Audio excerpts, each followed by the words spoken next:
Hey guys, it's Miss Rubio and I'm back to do your guided reading lesson. Yesterday you were assigned to read pages 7 through 10 in our book titled Good for Thurgood, and to also do your word work activity. Okay, so before we go on to our skill, which is inferencing, we are first going to go look at our word work activity from yesterday. Yesterday we talked about the prefix un, right? Remember, a prefix is a word element added to the beginning of a base word that changes its meaning. So a prefix will always be found at the beginning of a base word. Okay, so again, a prefix will always be found at the beginning. And it changes the complete meaning of what the original word meant. Okay, this week our focus is the word un. Okay, un is a prefix that means a not or opposite of. And so we went over yesterday, we went over unfair, which means not fair. Okay, so I did the base word in one color, and I put the prefix in red. Undo is opposite of do. Unpopular is not popular. Okay, so that's what that means. So yesterday you had to complete these sentences based off of the vocabulary by adding the prefix un. Okay, so the first one I did for you. It is unsafe to run with scissors.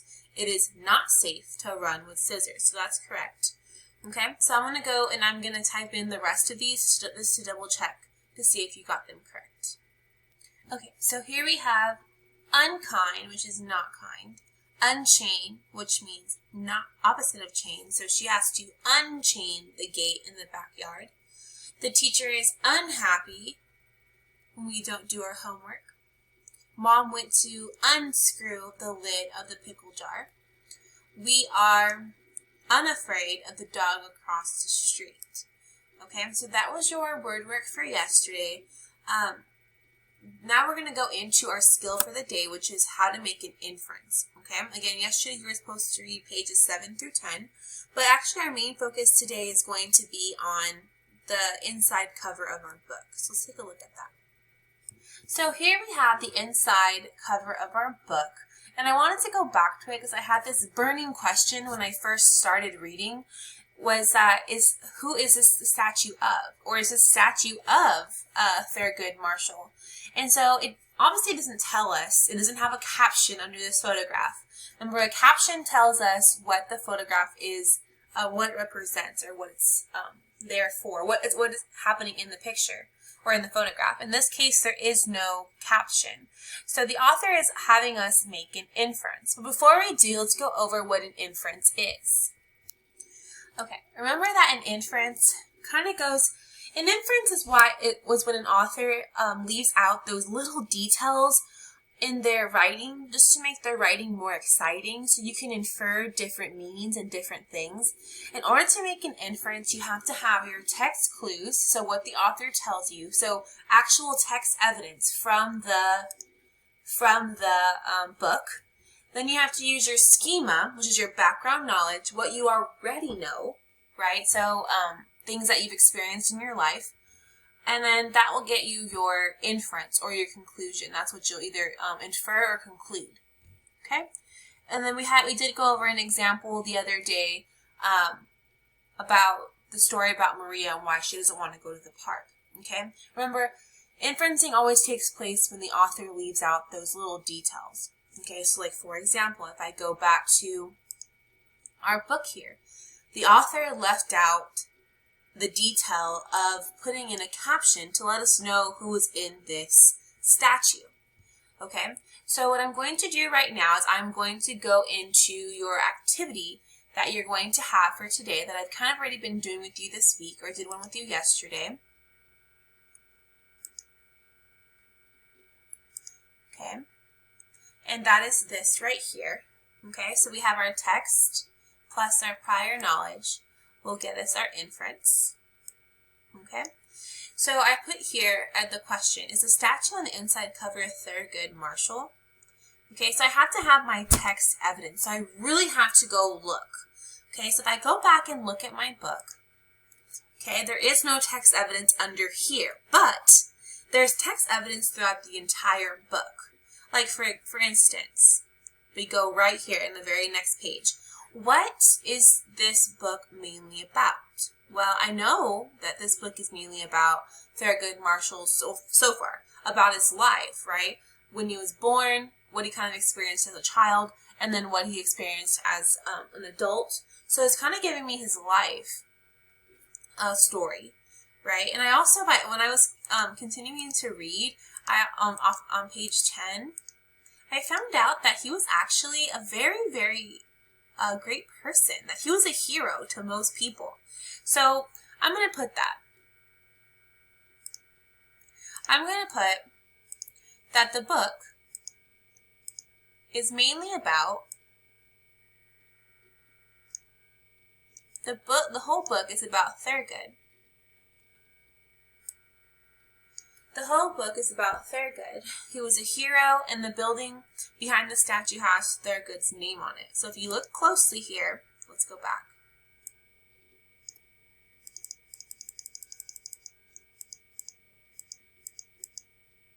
Oops, went too far.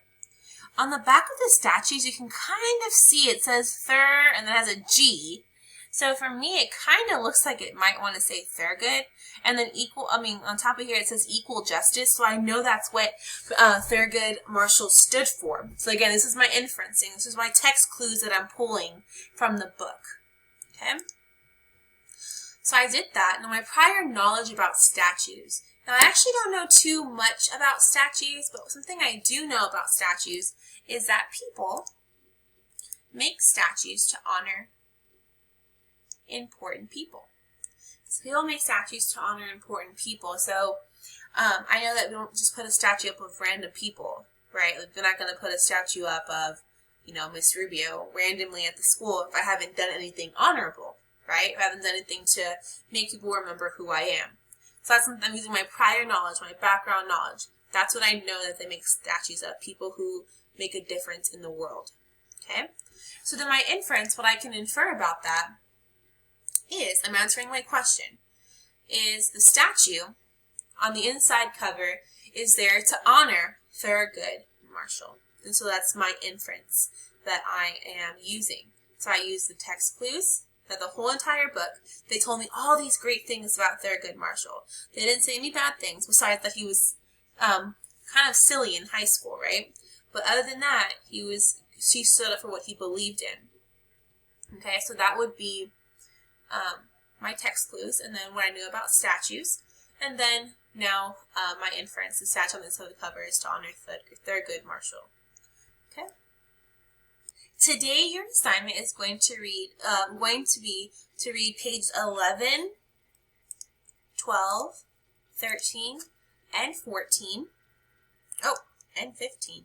So again, you're reading page 11 through 15. Please make sure you don't skip on these types of snippets or these types of photographs. They are important information to know throughout the book. Okay, so you're reading pages 11 through 15. Oops. 11 through 15. And then you're going to make an inference. Now, here's the question that I'm asking you. The question that I'm asking you is, oops. Did Thurgood Marshall go to a segregated school in elementary? Now remember, segregated means a separate school. So if you were a different color than someone else, you were not in the same school. So segregated means separated. Okay? So did Thurgood Marshall go to a segregated school in elementary? Now I know it talked about where he went to school for high school, for college, and for law school, but it didn't mention anything about where he went for elementary. Were they segregated in elementary? If so, you have to have your text evidence here. So in the book, go put the page number where you find that Thurgood Marshall went to a segregated elementary school. Put your prior knowledge. What do you guys know about when it was segregated? Okay? And then you're going to make your inference. You're going to say Thurgood Marshall went to a segregated school, or Thurgood Marshall didn't go to a segregated school. So that's what you're going to put there. Okay, so again, just to remind you, your assignment is to read pages 11 through 15 and to make an inference on this question. Did Thurgood Marshall go to a segregated school in elementary? Okay, I'll talk to you guys tomorrow. Bye!